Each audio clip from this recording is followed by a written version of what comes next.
50 miles an hour. We'll see. He's got to go on the gas, so it's always better to right-click. Any old pro gamers from StarCraft 1 will not be making that mistake. They will be continuously. And see, he does set up rally points for scouting. He's actually waypointed the entire map. If you ever saw someone, it looks like he takes that over, but then doesn't move that probe quick enough. So yeah, this is something that this player eventually over time is going to have to fix. It's just the mark of a really high-end StarCraft 1 player, and it will carry over to StarCraft 2 eventually.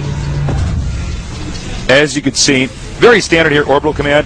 And look, see here. Is he going to get a Reaper? Or a Marauder. Or a Marauder. What's it going to be? Or maybe just a Marine. That would be a Marauder. Well, that is his favorite unit, the Fire Bear. The Fire Bear. Right. His Korean name. Fire Bear, the Korean name. Fire Bear. Mule dropping down. You know what? What? Thank God it's a mule and not a donkey. Because mules are sterile. They are sterile. Imagine if you call down 2 mules and then you have another couple mules. Yeah. They could make little mule babies. Yeah. That'd be horrible, man. That'd be terrible. Just make like a mule factory. Yeah, that's true. Yeah, that'd be horrible. Profound words here at the GSL. By the way, we do see... Oh, looks like the SCV is going to move out and try to gain control of the Xel'Naga Watchtower. These guys are going to have to fight. That's right. The SCV is so weak in StarCraft 2. Yeah. I mean, it is just... You got to be careful. Like, for instance, if mutas fly in your base and they start to hit your SCVs will die so quickly. It's not like StarCraft 1. They're not tough units. And this could be interesting. Marauders moving out here. And the Protoss expanding really early. Fast, yeah. This is actually a bit unorthodox. It kind of looks like a StarCraft 1 build, but whoa. The Terran also expanding. Well, this is very interesting. So it looks like just some expanding off Marauders getting stim so that you can live through basically anything. Early game, Marauders with stim are going to stop just about anything Protoss does. It's obviously nothing that flies, but... And scouting probe going down right He's there. moving out. He's moving out. And as stim finishes, one-on-one, Marauders just completely destroy Stalkers. He's got 4 Marauders total, 3 moving towards his opponent's base. With an SCV, he might want to make a bunker with this. He could make a bunker. He starts a bunker. This might be really bad. Look at that. Uses the SCV just to try to get some extra hits. And Stims kills that Zealot. And this is actually huge. Look at this. A Stalker go down. 2 Stalkers going to go down. He's still got all 3 Marauders. He's warped it in some Zealots. Wow, this is actually really great play. Oh, he's lost 0 Marauders so far. This is so sick. Zooming in here. Look at that cinematography here. 5 Marauders out. He is not bringing you the Marauders just yet. He's going to wait. It looks like he's going to regroup. He's killed a probe, maybe 3 Zealots and 2 Stalkers, or was it 4 Stalkers and a Zealot? I'm getting excited, Taste. I'm slapping the table. You were table thumping, man. This is actually... I'm just getting a little bit wiggly. This is such a nice opening move. This is one of these awesome pressure moves. You expand, put some pressure on, and if your opponent skimped on anything, then he's going to be in trouble, and that's what we just saw there. This is a very StarCraft 1-esque type of play. You know what's interesting, too, is he backed off. I think he said, all right, I've done enough damage. Beautiful. And now I'm going to play it safe. I just love it, Tasteless. It's so good play. This is the type of play that StarCraft 2 is going to evolve into very, very soon here. Especially with this tournament being on, everyone's showing their best skills. Everyone's going to be like, oh, yeah, of course you're supposed to do that. And we're just going to see more and more, and it's just going to evolve and become this beautiful, amazing game. You know what, I got to say, I was really skeptical before StarCraft 2 came out. I was like, I don't know if anything can be better than StarCraft 1. This is the game that, me especially, since it's my job to commentate, I was like, this is the game that changed my life. But honestly, I almost feel like StarCraft 2 is better now. I'm really starting to dig it. I get the same good vibes I get from StarCraft 1 playing this game. Absolutely. And it's nice to have something new. We get to see a whole new metagame coming out here. It's awesome. And it's exciting in a lot of other ways. It's not so closed off. Torch comes down and qualifies. This would never have happened in StarCraft 1. The infrastructure here at the GSL is just superior to anything that is so exclusive.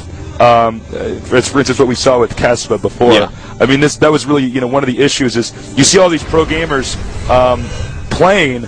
But you actually have to give up your life to do that. Yeah, you have to get a license. You can't just be like Torch and come down here, or like we're going to see TLO do. You can't do that, and that's what's great about this. Is this is truly going to see who's the best player out there because it's open to everybody. Lots of gates coming over here. Again, I got to go back to WindPrime's build. It's just very unusual. I mean, if there was a Reaper Rush, that could have done a lot of damage as well. Yeah. Hitting from multiple sides. You know, any early aggression that Top threw out at him could have really, killed him even, because he lost so much anyways. Imagine if he had twice that amount of units. Definitely WindPrime could have died from that, so it's a little bit risky, it seems, but, he stabilized. So now he's making a good amount of units, getting that observer out to check out exactly what's going on. Oh, by the way, guys, thanks for all the feedback so far. We do understand that you guys on the low res can't see what we have on the unit counting stations. We're going to try to do a better job of just letting you guys know what units are in there. He's dropping over here. And really the units are out of position. Stiff goes right for the Robo. The Immortal's so good against Marauders. It's gone. Meanwhile, an attack here on the front. That was not perfect force field. He did block it off. He's going for that access. And I think he's going to get it. There it goes. Huge move by Top. I'm out. Wow. Damn. That was awesome. He drew the army away by attacking the expansion, dropped in the main, killed 2 extremely important buildings. This is huge play by oGsTOP. This guy is pretty sick, and I tell you, I think a lot of people did not really know who he was before this. This is the dumbest zealot in the game. I'm tough. No, you're not.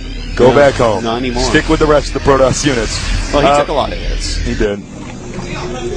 But these guys just got word. Wow. Did you hear what happened to Jimmy? He never came back. You know what? I don't know if Protoss should even be out here, to be honest. Terran is all healed up. Let's see here. He's got all these medevacs. Medevacs are actually drained of energy. He wants at this point. Yeah, only one medevac can heal, though. But, the little medevacs who could, waiting for their mana to build up. One day I'll heal that Marine. This is too many. Oh, well, I was going to say that's too many probes that I forgot for a second. He actually lost his Nexus. By the way, guys, a tip for you guys at home. You generally only need about 16 workers at each base. After that, it becomes pretty inefficient. Assuming that there's 8 mineral patches. But of course, you need to make more for expansions in the future. What is he going to go down here and just blow up his destructible rocks? He's like just killing everything. Okay, is he going to move in?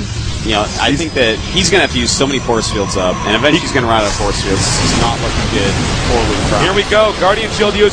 Did isolate 3 Marauders down here. He's taking out a lot of units, but I don't know if actually it looks like the Terran's taking some pretty serious blows here. Losing a lot of medevacs. You got to be careful. Those get targeted very, very fast. But to be honest, the medevacs don't even have any energy in them. You know what I mean? So it's like they're healing. Run!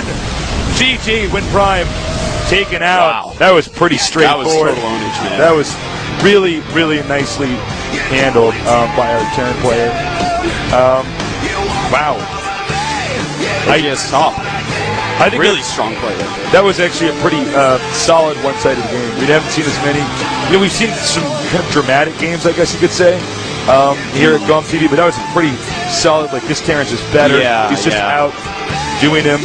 We've seen a lot of games where, you attack, you get that forward, being ahead of your opponent so strong, and then the players don't kill each other for a while. We've seen a lot of that where they're not really confident. This guy was completely confident. He's like, okay, I hit the Nexus. I now have this timing to go and actually just kill him. And that's what he did. You know what I've noticed, actually, is a lot of people are using these Marauder drops and going right for the Nexus. They're not going for workers. That's different from StarCraft 1 because generally we advise people in StarCraft 1, look, just get a couple workers because the chances of you destroying the hatchery or the Nexus or the command center pretty low. But the kind of damage that Marauders do is so good against structures. Yeah, you can just right-click Marauders on a hatchery, a command center even. Sometimes people don't lift those off quick enough. A Nexus, and it goes down so fast. If units aren't right there, and sometimes even if they are, if you have enough Marauders and some medevacs healing them, it's so hard to stop.